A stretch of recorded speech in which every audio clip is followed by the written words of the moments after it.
My entitled sister abandoned her 3 children, so I raised them. Years later, they offer me money as a thank you, but she demands it. Hello, I am 48F, and my younger sister, Diana, is 46F. Diana and I never got along well as youngsters. She was always snobbish and unpleasant to me, so we split up as soon as we graduated high school. I elected to continue my education, whilst she preferred to live with her boyfriend at the moment. It was lucky that her lover was wealthy, as our parents could never have afforded the rent for her to live alone. However, she made it abundantly obvious to our parents that she was unconcerned about their opinions on her life and would do whatever she wanted. So my parents never tried to stop her and instead let her go free. Diana had twin girls at 20 and a boy at 21 while living with her lover. My parents were pleased for her, but also anxious because she now had many responsibilities and no work. She was wholly dependent on her boyfriend's money to support her lifestyle. Diana never married her partner, which I believe was a mistake because she would have been entitled to alimony if they split up. They had to part ways after Diana discovered that he had been cheating on her. Thankfully, he provided the child support she was entitled to, but he chose not to be a father and signed away his parental rights. The girls were 3 years old at the time, but my nephew was only 2. After that, my sister was fully on her own and required all of the assistance she could get to maintain herself. Despite our sour relationship, I chose to assist her, primarily owing to pressure from our parents. At the time, I made a respectable living, but it wasn't enough to sustain all 4 of them. However, my parents and I gave a tiny bit of money each month, and they were able to make ends meet. She struggled for the first several months because she lacked a degree and work experience. She had to start at the bottom and work her way up, which forced her to dedicate a significant amount of time to her employment in order to grow rapidly. But this was difficult because she also had to consider her children, and she couldn't simply leave them at home. Hiring a babysitter was a possibility, but it was prohibitively expensive, so she was forced to rely on me or her friends. Our parents were also working and contributing financially to aid her, so they were unable to stay at home with the children. I was in the same predicament. She didn't have any friends who would take on the duty of minding her children while she worked because they all had their own lives and occupations. As a result, she was limited to minimum wage positions that allowed her to work flexible hours and return home quickly. This allowed her to avoid paying the babysitter to stay with her children for an extended period of time, which would have been prohibitively expensive. This condition persisted for a few years, and I believe Diana began to despise her own children because she saw them as hurdles to her success. She said that they were the only things preventing her from moving forward. I would pay her a visit on occasion, not for her sake, but for the sake of the children, to make sure they were doing well. I didn't have a nice connection with her, but I wasn't ruthless enough to let innocent children suffer because of their mother's poor decisions. So my parents and I would check on the kids on a regular basis. They were always complaining about Diana's mistreatment of them. She would chastise them for minor infractions and strike out at them simply for being children and trying to have fun. It was a dreadful existence for all of them, and I hoped I could help them by removing them from that place and keeping them with me, but I couldn't because she was the rightful parent and I had no legal authority over them. Furthermore, she received child support from her ex and was doing her best to make ends meet. I felt awful for her, but even worse for the kids. Diana started seeing other men, which made things considerably worse. Every time a relationship failed, she blamed her children. She was convinced that once her partners discovered she was a mother of 3, they would abandon their relationship with her. I believe it was because she never mentioned her children during the early stages of dating, only bringing it up after a month or 2, which appeared dishonest. I tried several times to explain this to her, but she was convinced that she was being rejected because she had children. She kept teasing them about it, reminding them of how their father had abandoned her and threatening to leave them as well if they didn't behave. The children were scared of her, and their childhood was defined by their mother's narcissism. This continued for years. Several times, I considered taking the kids and fleeing with them, but I couldn't. I could not petition for custody or denounce her because, while her actions were wrong, they did not justify taking the children away from her. So the scenario remained, and the kids were simply grateful to have me in their life. My parents were too elderly to be their pals, but I was always there for them when they needed it. They could never tell their mother about their issues, but they could always go to their aunt, which they did. Whenever they had problems with school, academics, or even Diana, they would come to me, and I appreciated their trust. It's no surprise that when they turned 18, they decided to leave their mother's house and move in with me instead. Now that they were no longer children, they could select where and with whom to live, and they chose me. Diana was clearly dissatisfied and had a lot to say. She stated she had squandered 18 years of her life raising these children, only for them to abandon her in the end. She was really unpleasant about it, telling me that if I had wanted to raise her children so badly, I should have stepped in sooner rather than taking over after the work was basically done. I wanted to tell her that she hadn't actually raised them. They had basically raised themselves because she was usually at work or out on dates with guys who eventually dumped her after discovering she had 3 children.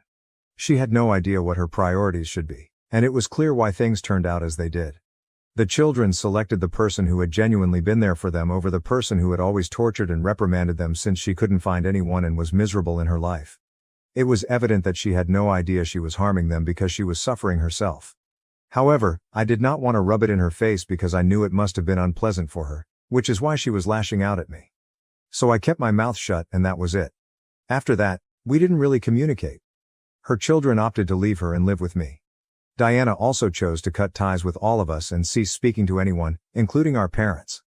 This was weird because they had done nothing to deserve it. I believe the fact that they hadn't chosen her side against me when my nieces and nephew opted to live with me irritated her, so she cut them off as well. It's been 7 years, and they're all doing well now. I don't know what Diana has been up to, but I know her children are doing well. My nephew attended medical school and is now a pediatrician. One of my nieces has a degree in literature and is now a teacher, and her twin sister has a hair shop. I assisted all of them in obtaining business loans and financed them to the best of my ability. I'm very proud of them because they've gone a long way from their previous home.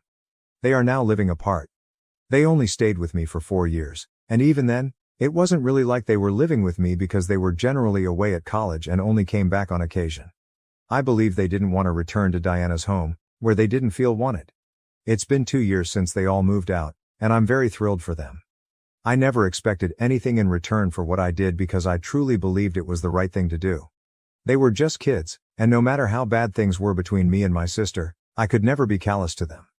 I've always had a soft spot for them, especially since I've never had kids or married. It wasn't my cup of tea, but for them, I wanted to be there as a parental figure because their father wasn't around, and, well, we all know who Diana was. They needed someone, and my parents were too old for the position, so I stepped forward. That is all I did. I never anticipated anything in return, but I am grateful that they are the type of children who think I deserve a gift of appreciation for what I done. Even though I don't believe it was something that required compensation, I appreciated their gesture. About a week ago, I celebrated my 48th birthday with my friends and family, including my nieces and nephew. I had a great time, and my nephew was kind enough to organize everything for me. Despite my desire to pay for everything, he insisted on covering the costs because he is now earning enough money to do things for me and display his appreciation. After the party, the 3 of them sat me down to talk. They told me that now that they were all financially established, they wanted to express their gratitude by collectively writing me a check. I tried to explain that it was unnecessary because I was still working and could support myself, but they insisted. They claimed it wasn't about repaying a debt. They could never repay me for what I had done for them since it wasn't about money. It was about the encouragement and faith I had provided them, which they could never fully repay.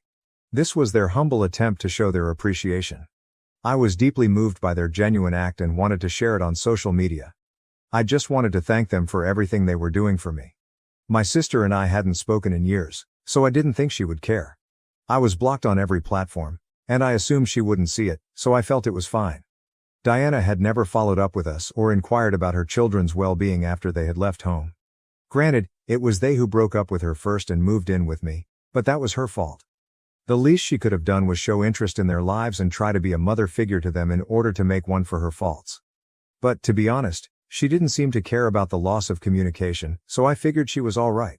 Anyway, following that post, I received a reply from her a few days ago. I wasn't expecting it because, as I indicated, we hadn't spoken in 6 years. However, I should have predicted that as soon as she realized her children were financially secure, she would start sniffing around like a bloodhound, trying to figure out how much money she could obtain from them. In her reply, she stated that she had seen my post and wanted to talk about her children. She recognized that she had made mistakes in the past and had not been a good mother to kids, but she felt compelled to give herself another shot. She claimed she had missed them a lot over the previous 6 years. I'm not sure how much truth there is in that statement because if she truly missed them, she could have contacted me at least once. She asked me to speak with her children and help bridge the gap between them, as they respond well to me. The timing was strange, so I ignored her message. However, when I failed to react, she called me in the evening, and I snapped. She insisted that I assist her in reconnecting with her children, but I refused. I was quite aware that she was merely pursuing their money, not because she truly cared about their well-being. If she truly regretted what she had done, she would have contacted them directly rather than talking to me. She couldn't let go of her pride and ego for a single second.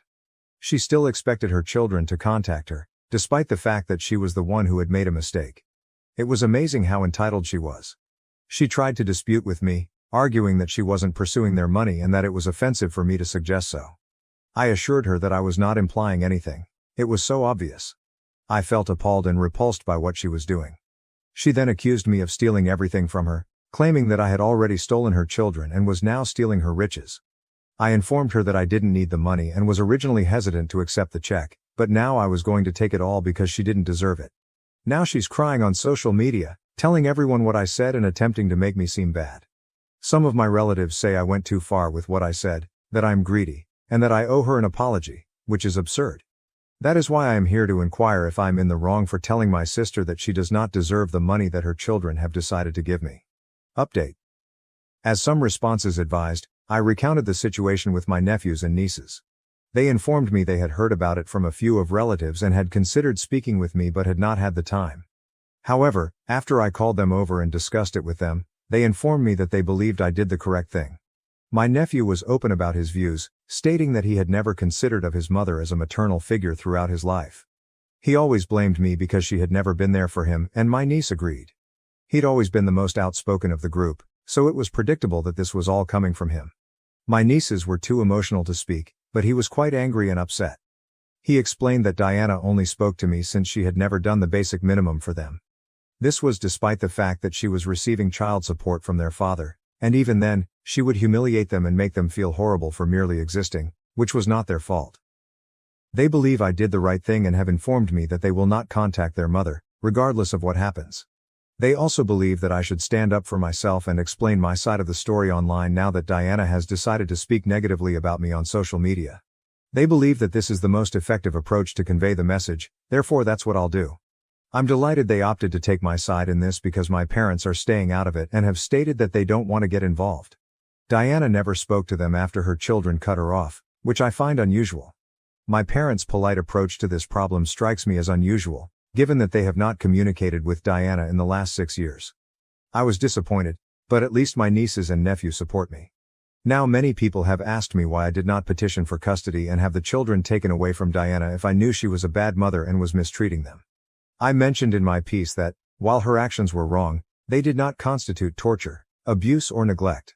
She was constantly harsh to them and wasn't emotionally present for her children. So while I could have filed for custody, it was quite improbable that I would have gotten the children into my care. Courts typically encourage families to keep together, and in this case, they had already lost their father. Their father had abandoned them, leaving them with only their mother as a biological parent. Naturally, the court would want the family to stay together. I knew that if I filed a petition against her or took legal action against Diana, she would ensure that I never saw them again. She would make certain that she took the kids far away from me. It was already improbable that I would have been able to take kids away from her and obtain full custody, so this would have put them in a dangerous situation. This is why I decided to play it safe by staying in touch with them and being available for them at all times. I'm not sure if it was the correct thing to do in the long term, but at the time, it seemed like the only option. Maybe there were other ways to deal with it, but it was all I could think of, so I did what I believed was right. It was difficult for me, and for years I debated whether I should file for custody or have kids taken away from her and rehomed, but there's no telling what might have occurred, and I figured it was better for kids to stay with their mother and maintain touch with me and my parents than risk anything in this circumstance. I hope this answers the questions most people had for me. Maybe I came across as the evil guy for what I did, but I don't care. I know the kids are doing well in their life, and I did everything I could to keep them happy and safe. I was always there for them, therefore I don't feel guilty about anything. Update 2. It's been a week since Diana's message and I've received a lot of phone calls today from family and people who have spoken with her. They were pointing out my mistakes and scolding me. It was getting really tiresome and I was swamped with work, which is why I hadn't been able to post sooner. But today, I decided I'd had enough. After a brief talk with my nephew and nieces, I decided to finally make a post that shared my side of the story as well as, in some ways, theirs. I don't think anyone in the family realized how much those kids had been through as children. How many taunts they had to endure every day simply because Diana opted to become pregnant early and drop everything for her boyfriend at the time. Even after that, she continued to blame others for her own actions and attempted to appear as if she was doing everything in her ability to do the best for her children. But, in actuality, she was never present for them. Since she was telling everyone that I had stolen her children from her and was now stealing a fortune from her, now that her children were doing well financially, I felt people deserved to know the truth, not just her twisted version of events in which she was the victim rather than the person who tormented everyone. They had already judged me for a variety of reasons since they only knew her side of the story and sympathized with her. But in reality, I deserved to share my side of the story, as did her children. So I typed everything up a few hours ago and published the post. So far, she hasn't said anything to me, and the only texts I've gotten are from relatives who were judging me earlier. They have now abruptly changed their tune and are attempting to apologize for judging me too soon. But frankly, it means nothing to me. I simply wanted them to know the truth. I don't care what they think of me, but it was vital for me to speak the truth and share how Diana handled her children, which is why they are no longer in contact with her. Anyway, now that everything is finished, I am ready to move on from this. Honestly, I don't want anything to do with Diana anymore, and I was perfectly content for the past 6 years when she didn't contact me. I believe the same may be stated for her children as well. I don't understand why she felt the need to create so much drama. If she wanted money, she might have asked for it rather than pretending to want another chance at motherhood. Update 3. It's been a day since I wrote that post. Diana may have woken up today and decided to get back at me. Instead of contacting me directly, she became increasingly dramatic and began commenting on that post, attempting to make it appear as if I was lying. But it was not going to work. Obviously, as soon as she attempted to react, her children began commenting and responding to her, reminding her of particular episodes from their childhood in which she had been cruel to them. That lasted about an hour, and I didn't feel awful about it. Nobody else did, because my nephew, nieces and I were all thoroughly enjoying the process. They were utterly humiliating her, and there was no way she could get out of it since every single lie she tried to say to make me look bad was discovered. I'm glad I chose to do this on the weekend. Otherwise, we might not have been able to respond as swiftly.